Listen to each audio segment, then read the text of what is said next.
Nah, oleh sebab itu kita harus sabar. Memang harus sabar. Tidak cepat putus asa. Lihat anak begini, aduh gimana? Ya. Tadi yang istri kan selalu berdiskusi tentang anak kami. Pulang kerja, di motor, kami dua selalu berdiskusi gimana masa depan anak kita ya. Harus urus ini, perjuangkan dia bagaimana. Sampai di rumah ngomong lagi sama dia. Harus begini, harus begini, harus begini. Kadang mutung juga mukanya kan.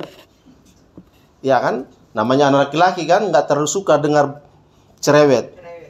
Nggak, anak laki-laki itu begitu. Sama dengan saya juga. Ya? Itulah anak-anak sekarang. Kalau kita dulu diam. Orang tua ngomong apa pasti kita diam, dengar. Anak sekarang mukanya sudah langsung berubah dan dia akan ngomong. Ya kan? Tapi kita harus sabar. Harus sabar memang. Menghadapi suami. Belum lagi suami yang rebel. Nah, tapi suami-suami ibu-ibu kan nggak rebel semua ya. Bye-bye semua kan? yang masih ada suami. Ya, belum punya suami tidak apa-apa. Ada yang rebelin juga. Kan gitu. Jadi kita harus sabar. Sabar di sini artinya bahwa kita tidak cepat marah dengan keadaan. Tidak cepat putus asa ketika sesuatu menekan hidup kita. Kita ingat jemaat di Roma itu mereka mengalami tekanan yang luar biasa. Dan itu sangat menyesakkan dada mereka. Tapi Paulus katakan kamu harus sabar. Gereja sekarang kan banyak yang ditutup, ya kan? Sepertinya ada agenda-agenda, memang agenda penutupan gereja. Karena setiap tahun polanya sama. Dan orang Kristen harus sabar memang. Dan itu artinya ketika eskalasi ini terus meningkat, harusnya kita ingat, Tuhanku sudah mau datang. Lebih banyak gereja yang ditutup, dibubarin, itu artinya Yesusku sudah mau datang. Tambah semangat kita. Ya kan? Sabar. Lalu tenang, ya. Tidak terburu-buru, tidak tergesa-gesa. Ah, ini dia nih. Kadang-kadang kan kita terburu-buru kan ngomongnya kan. Tergesa-gesa kan. Sehingga harusnya tadi mau ambil sendok makan, datanya ke kamar mandi, ambil gayung air. Ya kan? Karena apa? Karena tergesa-gesa, terburu-buru, akhirnya salah. Nah, dalam Roma 12 ayat 12 ini, Paulus mengingatkan supaya orang Kristen sabarlah dalam kesesakan. Sabar. Saya juga harus belajar sabar. Di jalan, istri saya kan selalu saya antar dia ke sekolah, bawa pulang ke rumah. Saya diminta sama dia supaya sabar. Pinggang saya ini pasti ada bekas merahnya. Karena dicubit. Jadi di jalan ini kan banyak sekali hal yang harus kita lakukan. Kalau tidak, antara dua. Kita yang ditabrak, kita yang dimaki-maki orang, atau kita yang maki orang. Kan gitu. Dan harus sabar. Akhirnya di jalan ini harus sabar. Sabar. Itu baru di jalan. Ya kan? Jadi Paulus mengingatkan kita sebagai orang Kristen pada masa kini, dengan berbagai situasi dan kondisi saat ini, masalah-masalah keluarga, masalah-masalah rumah tangga, masalah pekerjaan, masalah di pergaulan, banyak sekali yang menuntut kita harus sabar. Ya. Sesama ibu-ibu juga harus sabar. Sudah saling kenal kan? Kalau sudah saling kenal, udah bisa tahu. Oh ya, ibu ini saya harus hadapi begini. Kalau ibu ini saya harus tanggapi begini. Kan sudah saling kenal kan? Masa nggak saling kenal? Tiap Jumat ketemu, Minggu ketemu, ngomong terus, masa nggak tahu? Kalau sudah saling kenal, tidak gampang tersinggung. Tidak cepat marah. Karena sudah saling kenal. Walaupun bahasanya emosi, Kita sudah tahu, oh, begitu. Jadi kita tanggapi dengan enak juga. Karena sudah saling kenal. Dan orang yang saling kenal itu memang belak-belakan. Tapi harus sabar. Seperti kalau nggak sabar, hancur persekutuan. Ya kan? Kalau nggak sabar. Dan kalau nggak saling kenal, bubar. Karena orang yang saling ketemu itu kan saling sikut sini, sikut senggol, dan semua. Karena sudah saling kenal, makanya masih tetap ada sampai hari ini kan. Walaupun bahasanya emosi, saling beda pendapat, tapi bisa diatasi. Karena apa?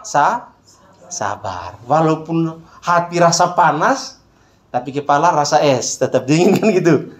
Sabar.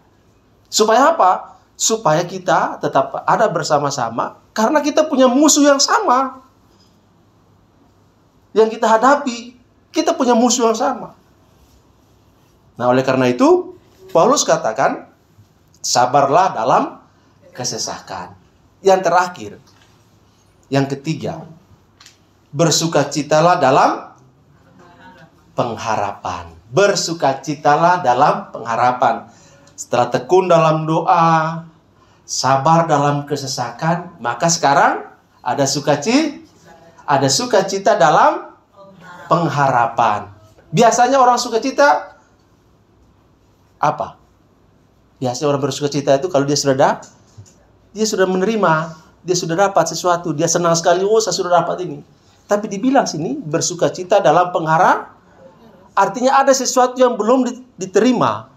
Sesuatu yang belum diterima itu artinya harapan. Dan harapan itu harus dinantikan dengan sukacita, bukan bersungut-sungut. Kapan doa sudah lama begini kok nggak dijawab-jawab? Mana sih Tuhan? Nah, akhirnya kita tergoda. Pada saat itu orang Kristen berdoa dengan tekun. Dengan tekun karena mereka hadapi satu kenyataan yang luar biasa. Mereka sudah sabar dalam kesesakan. Dan mereka rindukan supaya semua ini bisa cepat selesai.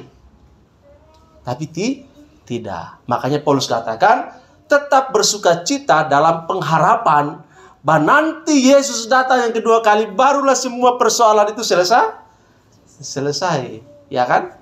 Waktu itu mereka sangat menderita.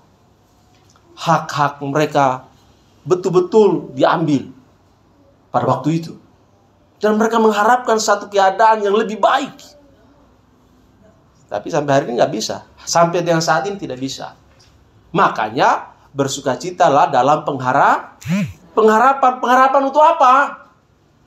Yesus datang kedua kali. Itu pengharapan eskatologi.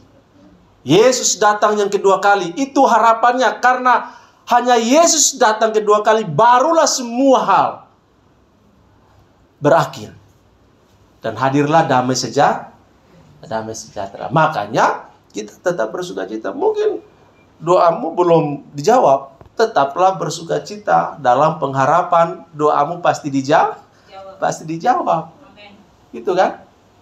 Jadi tetap bersukacita dalam pengharapan. Selain pengharapan akan kedatangan Kristus yang kedua kali, karena memang ketika dia datang semua akan berakhir. Tapi selama Yesus belum datang, kita tetap mengharapkan sesuatu yang lebih baik dalam hidup kita. Amin. Nah, oleh karena itu, ibu-ibu yang dikasihi oleh Tuhan Yesus Kristus, sukacita itu artinya bukan dari luar, bukan di luar. Tapi sukacita itu artinya di dalam. Ya kan? Makanya saya selalu bilang, antara senang dengan sukacita itu kan beda. Tidak sama. Ya kan? Senang berbeda dengan sukacita berbeda sekali. Nah, oleh sebab itu Paulus tidak menggunakan kata senang dalam pengharapan, tapi dia gunakan kata sukacita dalam pengharapan. Kenapa? Karena berbeda kesenangan itu dengan sukacita. Oleh karena itu, ibu-ibu yang dikasihi oleh Tuhan Yesus Kristus, biarlah dalam menjalani kehidupan kita di tahun 2023 ini, ya, kita tetap bersukacita dalam pengharapan, ya kan? Tadi kesaksian Ibu Donda soal Bang Yuda mau berangkat, memang ke timur itu begitu, Bu. jalannya. Tidak langsung nyampe. Oh, beda. Ke timur itu daerahnya, geografinya berbeda sekali, Bu. Ke tempat saya pun begitu. Berjam-jam baru nyampe ke tempat tujuan itu. Harus lewat sini, lewat sini, lewat sini, baru nyampe. Begitulah keadaan. Dan perjalanan tidak mudah. Butuh ekstra tenaga. Jadi wajar kalau Ibu Donda berpikir dia untuk anaknya. Tapi anak laki-laki, Bu. Anak pertama lagi. Ya kan, fighting spirit anak laki-laki itu beda dengan anak perempuan. Kadang-kadang kita saja yang takut gitu kan. Jadi kita punya sukacita yang berasal dari Tuhan. Dan sukacita kita dibangun dengan sebuah pengharapan. Dan pengharapan itu bukan kepada manusia, tapi pengharapan itu adalah kepada Tuhan. Dan pasti harapan yang kita taruh kepada Tuhan itu pasti akan menjadi kenyataan pada waktunya. Ya kan?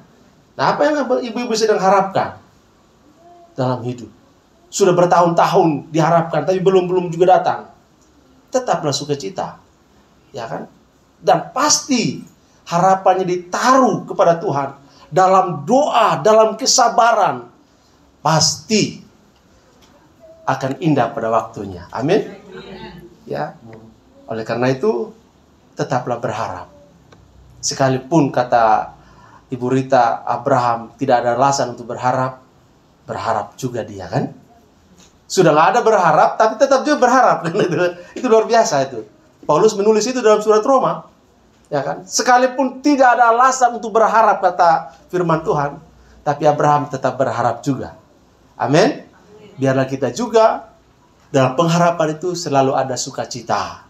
Bukan keluh kesah, bukan sungut-sungutan, ya, tidak. Tapi selalu ada sukacita karena kita tahu kepada siapa kita menaruh harapan kita. Sehingga sukacita itu selalu mewarnai kehidupan kita. Amin. Mungkin untuk anak-anak sekolah mikir banyak. Butuh biaya kan. Anak kuliah, ya, semua itu membuat kita kehilangan sukacita. Tapi firman Tuhan katakan, bersukacitalah dalam pengharapan. Tuhan kiranya menolong kita untuk merealisasikan 3 hal ini tadi. Tekun dalam doa, sabar, lalu bersukacita dalam pengharapan. Sehingga kalau 3 hal ini ada pada kita, maka kita akan menjadi umat Tuhan yang kuat. Umat Tuhan yang menang. Amin. Kita berdoa. Masing-masing kita tundukkan kepala. Kita berdoa kepada Tuhan. Kita percaya bahwa firman Tuhan yang kita dengar tidak akan lalu begitu saja. Dan firman ini akan menjadi nyata kalau kita berjanji mau melakukannya dalam kehidupan kita. Sehingga Yakobus katakan, kita bukan saja menjadi pendengar dari firman Tuhan, tetapi juga menjadi pelaku yang setia dari firman Tuhan. Masing-masing kita berdoa.